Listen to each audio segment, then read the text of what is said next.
자, 지금 시간이 2023년 6월 21일 수요일 오후 4시 24분입니다. 코스피 200 지수 0.92% 하락해서 339.44. 야, 오래간만에 0.9%나 하락했어요. 어우, 이렇게 하락하는 거 최근에 본 적이 없는데.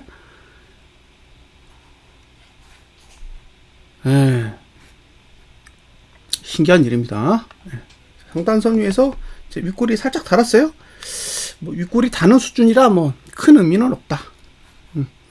그래도 이제 340대에서 330대로 내려온 것만 해도 일단 감지덕지죠. 월봉은 상단선 아래로 완전히 내려왔습니다. 344.32. 이 위가 매도 영역이잖아요. 이제 매도 영역에서 완전히 벗어났어요. 344.32가 있고 348.93이 있죠. 348.93은 코스피 200 지수 월봉 일목균형표상의 선행 스팬 완이죠. 후행 스팬이 가야 되는 기준선 26의 값은 322.66입니다. 그러니까 얘는 348.93으로 가든지 아니면 반대로 322.66으로 가든지 한쪽으로 가야 되는 거죠. 위로 가든지 아래로 가든지 가야 되는 이제 목표치가 그렇다는 거예요. 322.66 아래로 가려면 322 잡고 17포인트. 그죠? 17포인트. 이제 17포인트 남았어요. 거래 일수는 오늘이 수요일이니까 목금 다음 주 5일 7거래일 남았어요. 7거래일 동안 17포 빼야 됩니다. 그럼 하루 평균 2.4포씩 빼야 돼요. 2.4포씩. 무슨 얘기냐? 악재 없으면 안 된다고. 언제 2.4포씩 7일 빼요. 못 뺀다니까. 그러니까 하루에 한 10포 빼는 게 하나 나와야 돼. 10포. 하루에 10포 정도 뺄 수 있을 만한 외부적인 충격이 있어야 돼요. 그러면 여기서 10포 빼면 329잖아요. 329.44에서 일주일 남겼다고 쳐보세요. 그러면 320이 못 간다고 할 사람 없을걸요? 근데 지금은 못 가. 딱 봐도. 그죠? 지금 이 수치로 320 얘기하면 누가 간다 그러겠어요? 저도 어려울 것 같은데요? 라고 할 수밖에 없죠. 그래서 외부적인 충격이 없으면 저는 어렵다고 생각합니다. 하지만 아직까지는 어쨌든 가시권에 있는 거예요. 자, 월봉 거래량이 얼마냐? 83%. 오늘까지 20일 거래일 중에 14거래일이죠? 14거래일 지났습니다. 그럼 14 나누기 20이라면 아마 66 나오겠죠? 그러면 시간은 66.7% 정도 지난 거예요. 66.7%인데 거래량이 83%입니다. 그러면 83 빼기 66.7 하면 16.3% 거래량이 늘어난 거예요. 16.3%인데 잘 생각해 보세요. 하루에 5%씩 따져도 3일이에요. 그러니까 7거래일 남았는데 거래량은 이미 3거래일을 다 써버렸어. 그러면 이제 4거래일치 남은 거잖아요. 그럼 7거래일 중에 4거래일치의 거래량밖에 안 남았기 때문에 이제 거래량은 무조건 늘 거다. 그럼 이제 결국 종가 싸움이잖아요. 종가가 내리면 어쨌든 상방에는 불리하게 작용하는 거예요. 종가가 내리면 상방에는 불리하게 작용한다. 근데 이제 종가가 뭐 거의 근처란 말이에요. 종가가 근처에 있고 이게 이제 완전히 내려서 320대로 내려간다 그러면 그때부터는 좀 심각하겠죠. 다음 달에 반등이 올 거예요. 저는 다음 달에도 반등이 올 거라고 생각해요. 이게 음봉으로 내려 꽂아도 다음 달에 반등이 올 거라고 생각합니다. 근데 반등이 오고 나서 그 다음 단계에서 내리면 이제 하락폭이 굉장히 크게 작용할 수도 있습니다.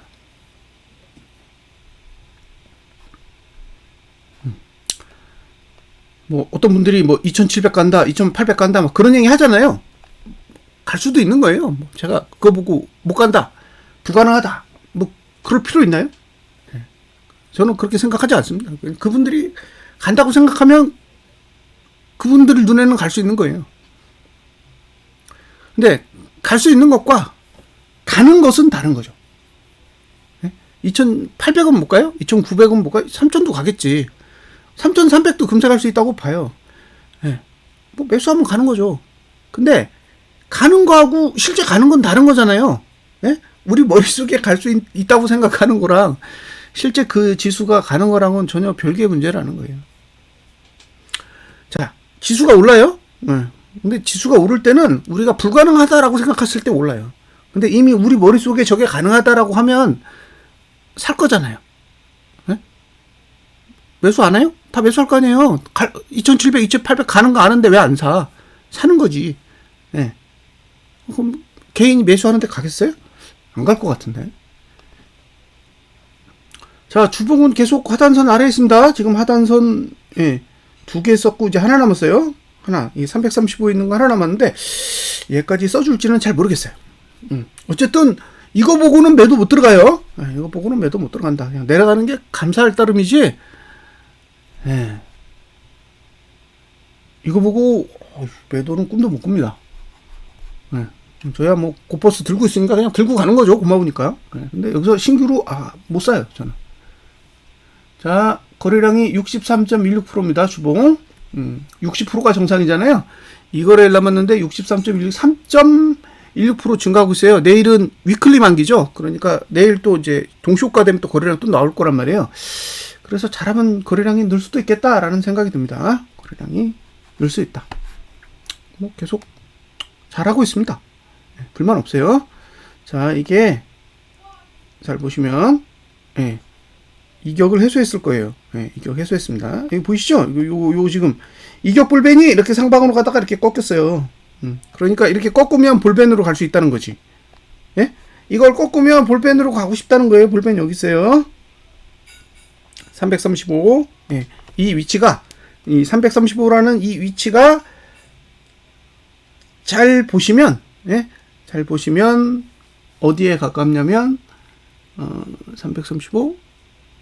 예, 그 주봉의 볼린저 밴드 5 하단선 그 위치랑 거의 비슷해요. 자, 와, 지금 이만큼 하락을 했는데 이게 하락폭 대비 날짜가 너무 많이 썼어요. 하나, 둘, 셋, 넷, 다섯, 여섯, 일곱, 여덟, 9일째 지금 내려가고 있잖아요. 그래서 여기 지금 매트릭스는 다 0이 쌓이고 있어요. 여긴 다 0이 쌓이고 있다고. 그러니까 지금 하락한다 그러면은 이게 지금 언제죠? 목요일, 금요일, 다음 주 월, 화. 다음 주 화요일까지는 하락에 유리해 보이는데, 다음 주 이제 수요일부터는 눈치 봐야 돼요. 다음 주 수요일부터는 눈치 봐야 된다. 근데 다음 주 수, 목, 금 하면 이제 이번 달 끝나잖아요. 그러니까 우리는 이제 반등할 수 있는 그 상황이 다음 주 수요일 이후 정도일 텐데, 이제 그때 가서 이제 거래량이라든가 뭐 그런 상황들을 이제 같이 살펴봐야겠죠. 어쨌든 뭐 내일 급등만 안 온다 그러면 목, 금 다음 주 화요일까지는, 예. 목, 금, 예, 다음 주 화요일까지는 일단, 예, 하락에 대해서 조금 더 긍정적으로, 예, 생각해 볼 수 있을 것 같습니다. 선물.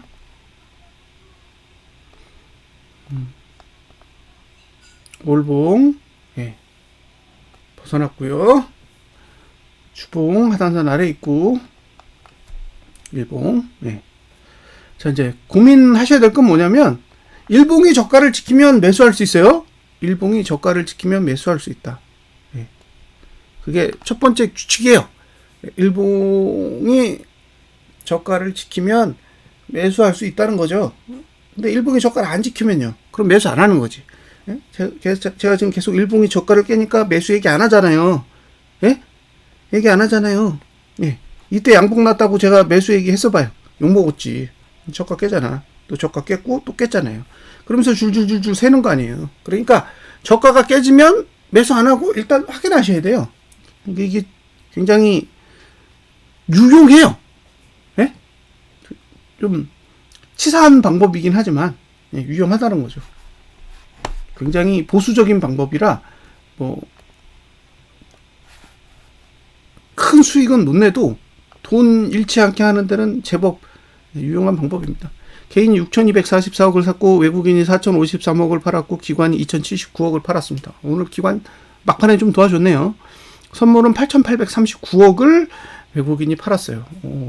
장중에 별로 집중해서 안 봤는데 많이 팔았네요. 거의 1조 원 가까이 갔었는데 줄였습니다. 1,000억 정도 줄인 것 같아요. 자, 개인이 오늘 콜 왕창 샀죠? 개인이 오늘 콜 왕창 샀습니다. 123억, 외국인은 125억 매도했어요. 그래서 이 그림만 보면 개인이 코스피도 왕창 샀고, 코스닥도 왕창 샀고, 선물도 왕창 샀고, 콜도 왕창 샀어요. 그러니까 이건 완전히 상방에 그냥 딱 올인된 거죠. 만약에 이 상태에서 외국인이 현물 사고 선물 샀는데 개인이 콜 사고 외국인이 콜 매도를 했다면 이거는 상승폭을 줄이겠다 이런 의미라고 볼 수 있는데 이건 뭐 완전히 그냥 상방울이 한 거잖아요. 그래서 오르지는 않을 것 같아요. 이 정도면 오르지는 않을 것 같은데 이제 악재의 강도가 어느 정도 나올 거냐 뭐 그 정도로 생각을 해봐야 될 것 같습니다. 어쨌든 이렇게 놓고 상승하기에는 어렵지 않나. 제가 외국인이라도 이렇게 했는데 오르면 아닐 것 같아요. 그러니까 미국 증시가 올라도 우리 증시 뺄 것 같아요. 이 정도면 미국 증시가 올라도 우린 반영 안 할 것 같습니다. 자, 코스피 6월 들어서요. 어떻게 됐나 보세요. 이게 6월입니다. 6월 누적이에요. 매도입니다. 매도. 외국인 매도예요. 기관 개인도 매도 없어요. 이제 외국인이 매도가 더 많아요. 그러니까 이게 무슨 얘기냐면 바뀌고 있다고. 이걸 어떻게 해석하냐면요. 개인이 매도를 많이 하면 양봉이에요. 근데 개인이 매도를 많이 했다가 매수 쪽으로 돌면 윗꼬리가 생기는 거죠. 그리고 개인이 매수를 하면 음봉이 되는 거예요. 그러니까 아직 음봉 갈 정도는 아니고 윗꼬리는 달려야 되는 거죠. 자, 보시면 되고 선물을 보시면 선물도 지금 5천억 넘었습니다. 5천억 넘었어요. 외국인은 7천억 매도입니다. 그러니까 뒤집어져 있죠. 그래서 전반적으로 보면 흐름을 바꿔놨다는 거예요. 지금 7거래일 남겨놓고 완전히 흐름을 바꿨다고요. 외국인은 하방으로 바꿨고 개인은 상방으로 완전히 딱 만들어져 있어요. 그러니까 여기서 악재 뜨면 최고죠. 자, 중요한 거는 321을 가느냐요. 322 가면 저는 상방은 끝났다고 봐요. 누가 뭐라 그래도 저는 상방은 끝났다고 봅니다. 욕을 먹든 말든 제 기준엔 그래요. 321을 가면 상방은 끝이다. 그렇게 봅니다. 자, 우리가 지금까지 봐왔던 월봉의 흐름 속에서 이게 22평이거든요. 월봉. 지금 이게 2532 아래로 내려가면 상방은 거의 실패했다고 봐야죠. 여기는 얼마냐? 333 아래로 내려가면 실패한 거예요. 2평으로 보면. 근데 이게 일목으로 보면 322까지 내려가야 실패한 거죠. 322까지 내려가야 되고 띵글로 봐도 똑같아요. 띵글로 봐도 322까지 가야 성공이에요. 333에서 끝나면 양쪽 다 열려요. 그러니까 상방으로 갈 수 있는 여지도 있고 하방으로 갈 수 있는 여지도 있다는 거죠. 근데 322까지 가면 그건 하방이 완전히 이겼다고 봐야 됩니다. 이게 어떤 의미냐면 333에서 끝난다는 거는 분기봉에 윗꼬리가 생겨서 그 윗꼬리를 다음 분기에 넘기 힘들다라는 걸 뜻하는 거고 322 아래에서 끝났다라는 거는 분기봉 자체가 완전히 붕괴됐다라는 걸 의미하는 거예요. 그러니까 333에서 끝나면 월봉만 붕괴된 거고 분기봉은 붕괴된 게 아니에요. 근데 322까지 가서 끝나면 월봉도 붕괴되고 분기봉도 붕괴되는 거죠. 근데 저 같은 경우에는 이제 분기봉을 보고 거래를 하고 있는 거잖아요. 그럼 분기봉이 상방이 붕괴됐으면 끝난 거죠. 그러면 이제 하방으로 언제 가느냐? 그것만 남는 모양새가 됩니다. 뭐 아직까지는 계속 진행형입니다. 다만 이제 윗꼬리가 생겨줬기 때문에 뭐 불가능하다라고 사실 생각했잖아요. 348 정도에 있을 때는 이건 하방은 없고 뭐 2700, 2800, 2900, 3000 이야기를 막 하고 있었는데 어쨌든 지금 이제 윗꼬리가 어느 정도 생기면서 양쪽에 대한 가능성은 모두 열려 있다라고 볼 수 있습니다. 일단 이번 주 주봉이 죽어야 됩니다. 금요일까지 이번 주 주봉이 죽어야 되니까 그때까지는 계속 관찰해 보겠습니다. 자, 분석 마치겠습니다. 감사합니다.